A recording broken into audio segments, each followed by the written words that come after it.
Okay, so last but not least, we have Clueless from 1995, and this one stars Alicia Silverstone, Paul Rudd, and Brittany Murphy. This might have been the first one that I thought of when I thought to do this topic. Was like, it's got so much shit in it that it's just like, holy shit, like I can't fucking believe. I don't want to steal a moment or anything, but like there is a moment where the character Elton says in class, "I can't find my Cranberries CD," and this very phrase is so 90s. I can hardly even like wrap my head around it.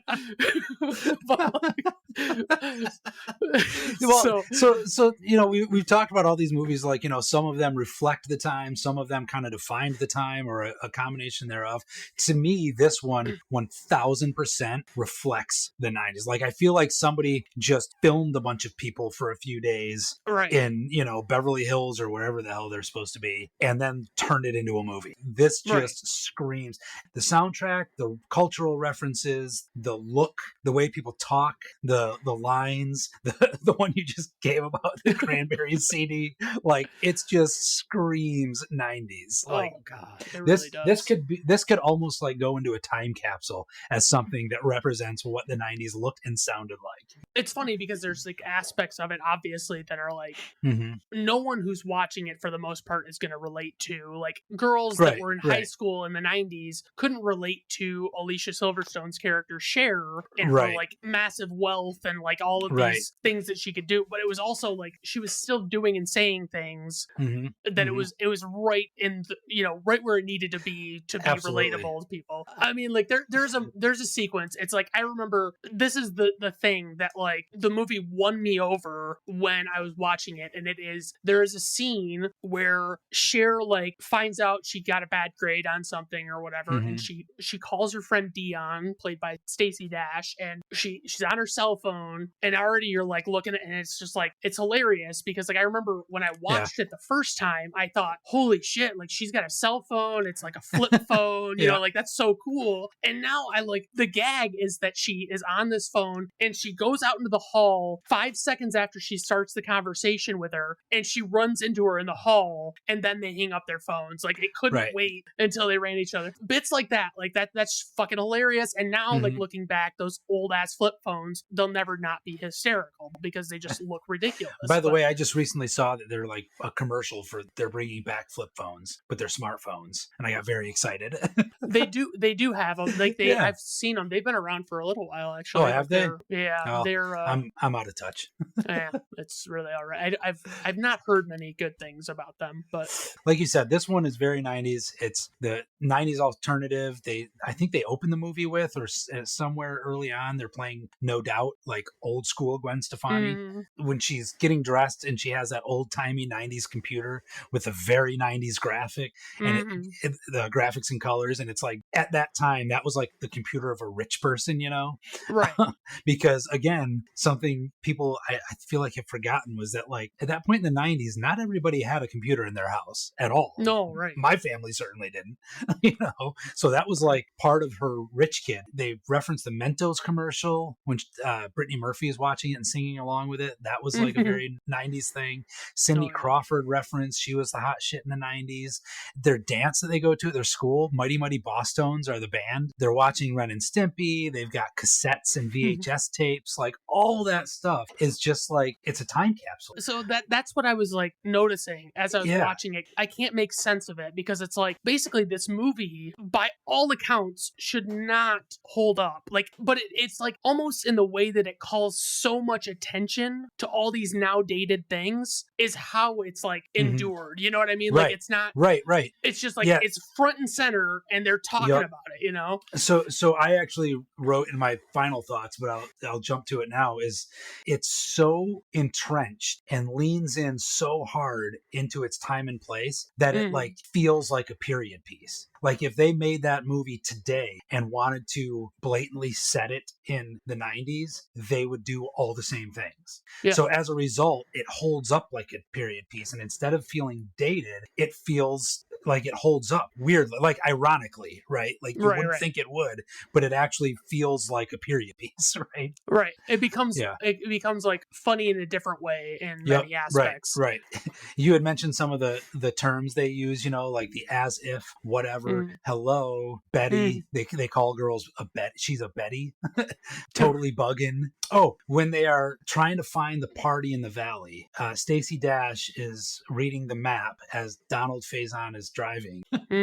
That is a scene that, like, it still kind of endures, but in a different way. Yeah. But, like, it's made mostly irrelevant because of turn-by-turn directions. But even so, that's, like, something that's always kind of stuck with me is, like, just in general, people's inability to read a map and how frustrating it is trying to get directions if the person giving them to you doesn't know how to read a map. Made extra frustrating by the fact that, like, and I'm probably going to sound like an asshole saying it, but, like, it's literally connect the dots with the dots already connected. My entire life since I was a kid, I don't understand how people don't understand how to read a map. It blows my mind. Like, I'll never, to this day, if you need somebody to tell you which way to turn because you don't have your turn-by-turn directions up or something, and they just pull up Google Maps and they get confused, it's like, it's connect the dots with the dots already connected. Which way does the line go, left or right?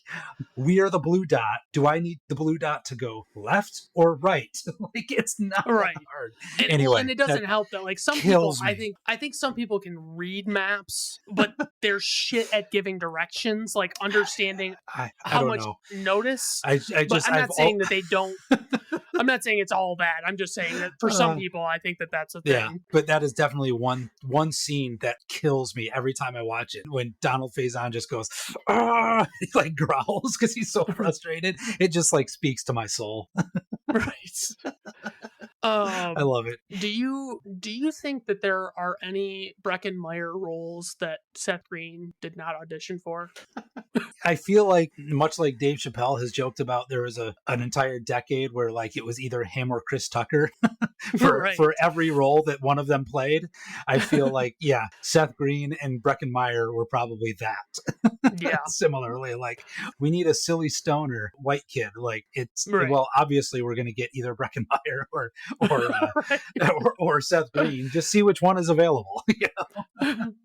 Yeah. So that's the other thing I noticed as well, is like I kept catching myself wanting to be frustrated by how dumb everyone was, especially Cher. And I realized, like, I can't really be mad because the movie is fucking called Clueless and she is supposed to behave as such, but it's still like, as I'm watching it, I'm like, I cannot fucking believe how ridiculous this is. Like, she's just she's actually, though, it's weird because she's not as stupid, right? She's kind of naive and stuff, but she's also kind of smart in a lot of weird ways, right? Like, she's clever. That was actually one of the things I wrote down, was that I remember when this came out in 95, and I remember the trailer specifically, and they made it look like it was a very slapstick movie about just a bunch of totally dumb idiot people. And like, all the clips in the trailer were like her falling off the bed when she goes to flip her hair, her almost running the guy on the bike off the road when she's doing driving lessons, her or Brittany Murphy, I think, getting hit in the head with the shoe. That was all the bits that they played in the trailer. What made it look like it was a Lesser Wayans Brothers movie or something. Right. It's not, but it's not an indication of what the movie is. In reality, the movie is not remotely that. Like, those are the only 3 bits like that where they do that. The rest of it is like dialogue based, her trying to plot and scheme to, get her grades up and all that kind of stuff. And I don't know, it's totally different than what they make it look like in the trailer. And I think it's actually better because of that, because spoiler alert, I really like this movie. I gave it a very high grade. But even when she's doing her classroom debates, and it's so silly, but I wrote down that, the debate on immigration seems oddly still relevant. But when she says, it does not say RSVP on the Statue of Liberty. Like, it's brilliant. I read somewhere in the trivia section that Alicia Silverstone did not know how to pronounce Haitians, and she kept saying Haitians, and so they would not correct her, and they let her say it. I did notice that, Haitians. More on the movie side of things. This might be a 90s thing. Let's say you're in high school, you have a crush on this girl, but you're not dating her. Do you put a picture of her in your locker, like on the door of your locker, like inside? As a guy? No. As a guy, right? As a girl in middle school, I feel like they did do those kind of things, or write on their binders, "I hurt so and so," and that kind of stuff. But as a guy, no, you would definitely get made fun of for that.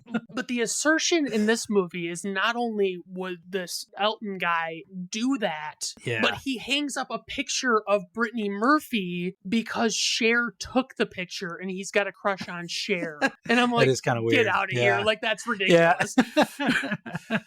And it's like explained like, well, obviously that was what I was doing because that's what makes sense. I had the picture you took. Wow, that's creepy. That's creepy. Also the line that Cher is saving herself for Luke Perry, very 90s. Yes. That is very 90s. Very 90s. I also, the guy that plays Elton is played by Jeremy Sisto. He played Billy Chenoweth in 6 Feet Under. I don't know if you ever saw that, where he plays similarly kind of a douchebag jerk type guy. Right. But in general, I think Jeremy Sisto is like the quintessential great 90s douchebag. He plays that role, like he owns that role. Right. Because you see him pop up and stuff now and then in the 90s, and it's like he's always playing that guy. Yeah, and it like with him, it's like he looks the part of like the guy who would be the popular guy, and then but he'd also be popular guy, but kind of a sleazebag, kind of sleazy, not overly so. He's not evil, but he's like kind of date rapey, Right. The moment where Cher is like doing this commentary on male fashion in the 90s, and it's like hitting a checklist of every single thing that did not, like, for the most part, age out of the 90s. Like, it did not make it out of this decade. Because it's like, you're talking about Donald Faison. Well, it's like, it's Donald Faison, but it's also like they show like a shot of these, like, because she's talking about like white guy fashion, and it's like 3 or 4 guys that aren't characters in the movie. They're just walking, and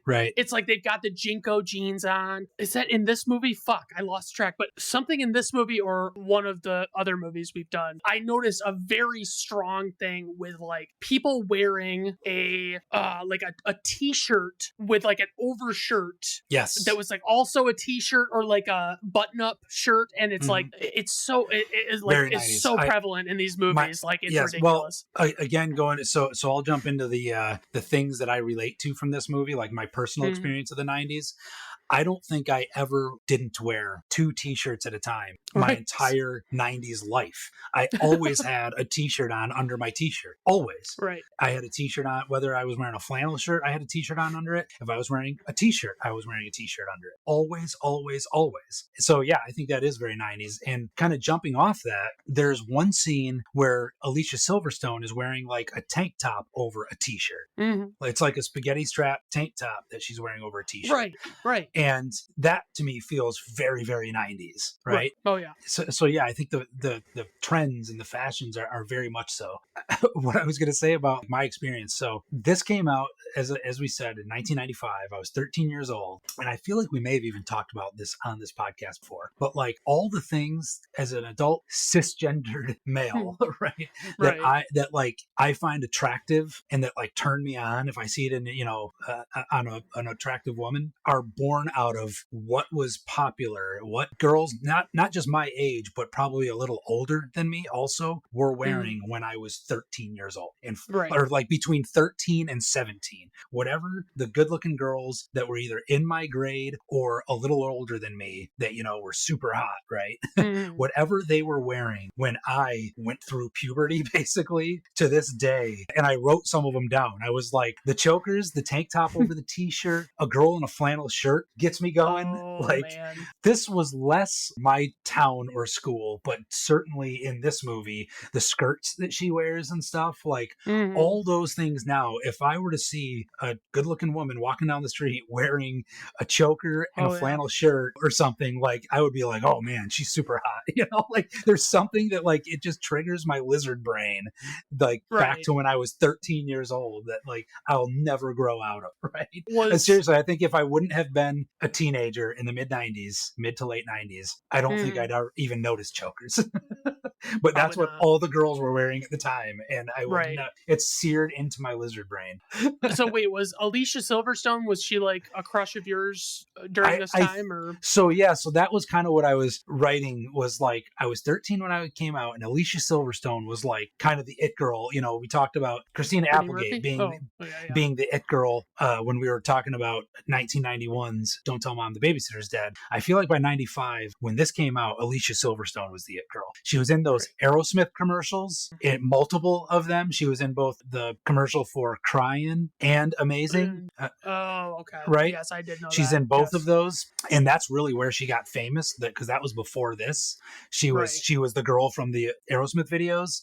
And so she was hot stuff. And then she did this, which was a very different role than what she plays in the Aerosmith videos. But all to say, I find her incredibly attractive in the movie and in general. And I think it's because she was kind of that it girl. In the Aerosmith videos, she's wearing flannel shirts, like I said, and all that stuff. In this movie, she's wearing chokers and tank tops over t-shirts and whatever. Like basically whatever Alicia Silverstone was wearing from 1994 to 1996 is what is forever seared into my brain as what an attractive girl dresses like. And I don't think there's any way that I can like ever shake that. I had a crush on her when I was around this movie came out, and then of course, like I couldn't have been more excited that she was going to play Batgirl in the upcoming masterpiece Batman and Robin. Did it break your heart? You didn't love that movie despite?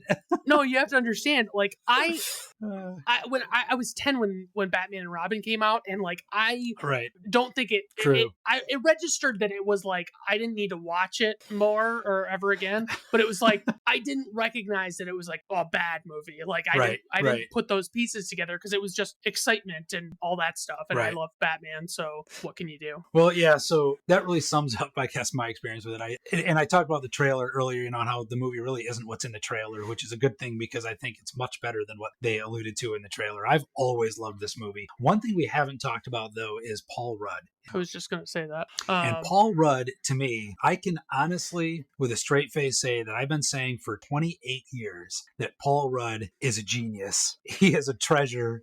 I have been a fan of his since this movie. He was probably my favorite part of the movie. And I feel like to a certain degree, I spent my entire life, for me, the character I was emulating was probably Paul Rudd in this.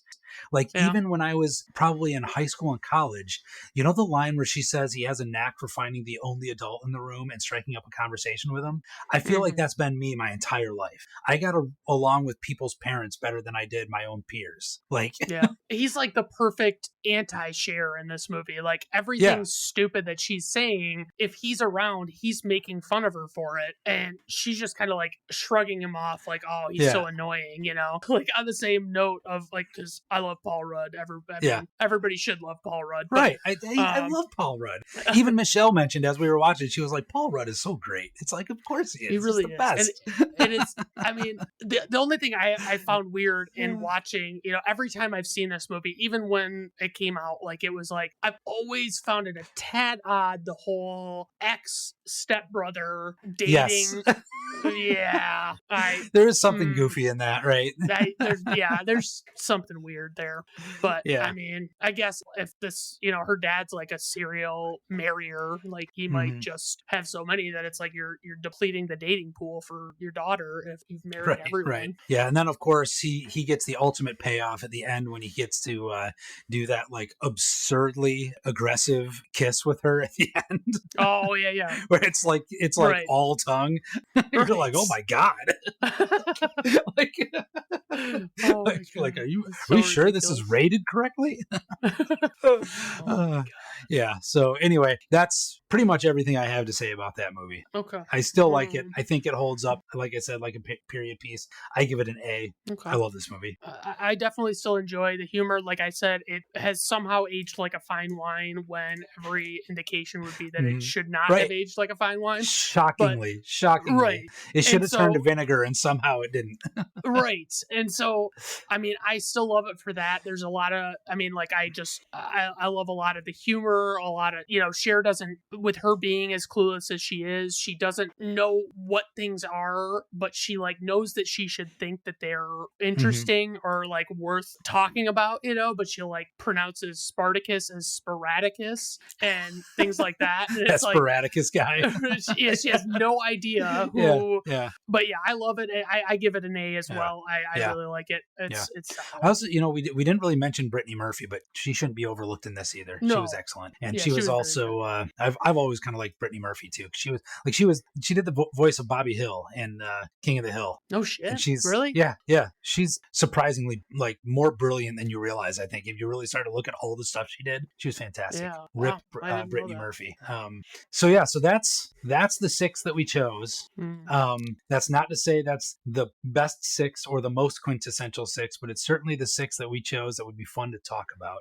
And a couple of those were specifically, I think, we settled on because we thought they'd be fun to talk about. I did write down a few others as like also mentions that I did too. We probably could have put in there for very different reasons even. One of them that I know that we had waffled on a little bit, or at least mentioned, was American Pie, which again for me was one that like I always felt was kind of my generation's version of like Fast Times at Ridgemont High. I don't know, it seemed weirdly reflective of like probably me and my friends in high school. It came out in '99, so I would have been in high school. It made use of like webcams and stuff when webcams were a very new and weird thing. Yeah. I can't say we specifically related to the naked girl changing in your room, whatever that they put on the webcam and all that, but there's definitely like the dynamic between the characters and stuff felt very like of its time. I wrote down the great Adam Sandler movies of the 90s that we didn't include. Billy Madison and Happy Gilmore, like those, probably Happy Gilmore more so than Billy Madison, I think, but if you look back on them, they definitely have a 90s look to him.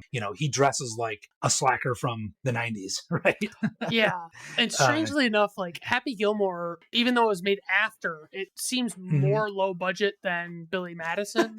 I don't know how. Yeah, maybe it's just the mansion. I don't know. Yeah. Billy Madison. A couple of movies that were huge and became cult classics, though I don't know that they really reflect the time necessarily. But The Big Lebowski and Office Space were both in the 90s, and I feel like those are two movies that probably are like major touch points in like cinematic history as far as like, low budget cult classic type movies. I don't know that they really worked for what we were trying to capture here with this. Right. I also wrote down Don't Be a Menace. You remember that one with the lesser Wayans? It's like a lesser Wayans version of Friday to an extent, kind of. I feel like they springboarded off of the Friday success and tried to, it's a goofball slapstick comedy that takes place in the hood. Well, it is more cartoonish, a spoof. I think. Like it's a spoof in the way that like the Naked Gun movies are spoofs. Like it's silly and it's like spoofing Boys in the Hood and South Central and it was doing the Menace to Society. The Wayans, yes, hence Don't Be a Menace, right? It's spoofing them in that Wayans way that they went on to do, all the scary movies and all that. But it was probably it might have been the first one that they did, right? Those like Marlon and Sean Wayans, like because I mean, like Damon would have already been around for a while, and Keenan Ivory too, because they were both from In Living Color fame. Yeah, but that one I definitely remember as being like a very 90s spoof on 90s culture, movies like that inner city urban thing. I remember the first time I watched that, I was like, this is the most fucking ridiculous movie I've ever like. It's so over the top. That's when I feel like me and all my friends thought were hilarious at the time, but I feel like by the time I got to high school, it seemed really stupid. Right. And like within a few years, it didn't hold up. I don't know that I'd even want to be interested in going back and watching it now. And then the only other two that I wrote down off the top of my head were the other two from 1994, the other two Jim Carrey movies, The Mask and Dumb and Dumber. But I feel like Ace Ventura is the quintessential one, though. Really, that was the first of the three. And that's probably the reason the other two made $100 million also, Right. Though if I were to step out of the whole thing and look back and say which one might actually be the funniest of all of them. I think Dumb and Dumber would be a strong candidate for the one that like has probably stood the test of time better than any of the others. But again, I feel like that isn't quite as reflective from if we're trying to wrap this whole discussion in a 90s context. Some of the ones that I have that you didn't mention were like Tommy Boy was like one I immediately think of as far as comedies. Yep. Oh 90s. Yeah, I forgot about that one. Yeah, definitely. Swingers with Jon Favreau and Vince Vaughn. I thought that was, but I thought that was more of a drama. Like it's funny. Yeah. It's got a lot of comedy. Right. But it's different. That one also though. That one, I think that could almost go in a similar boat as like The Big Lebowski and Office Space as movies that were probably punched way above their weight class in terms of like influence and inspiring a generation of filmmakers and stuff who saw that. I guess if you zoom out and look at our definition of our idea of the quintessential 90s, if we're relating our experience with it and how we remember the 90s, Swingers would not have been my experience. No, I agree. That would have been like people 10 years older than me. Maybe it would have been how they remembered the 90s, but it would have been a good, memorable like indie 90s comedies, but not ones that were like right. This one wouldn't. It doesn't speak to me on a level of like, oh, that's how I remember the 90s, or that's what me and my friends thought was cool. Like, right. I don't even think I was aware of Swingers until I was in college, 2000s, right? Right. But that is a good pick, though. Yeah. Yeah. So I mean, that's all I had for those for the not mentioned. Well, that's all I got. I hope everyone enjoyed this stroll down memory lane as much as I did. Oh, yeah. Yes, it was highly enjoyable. I had a good time. So and now I own both Ace Ventura and Friday, which I didn't own before you texted me with this idea. I did already have Ace Ventura 2, but I didn't have the first one. I'm glad I could make a difference in your life, Dan. Yes. All right, now I gotta go grill some ribs. I'm late. All right, sounds good. Good. Have fun. We'll see you later. Talk to you later. See you.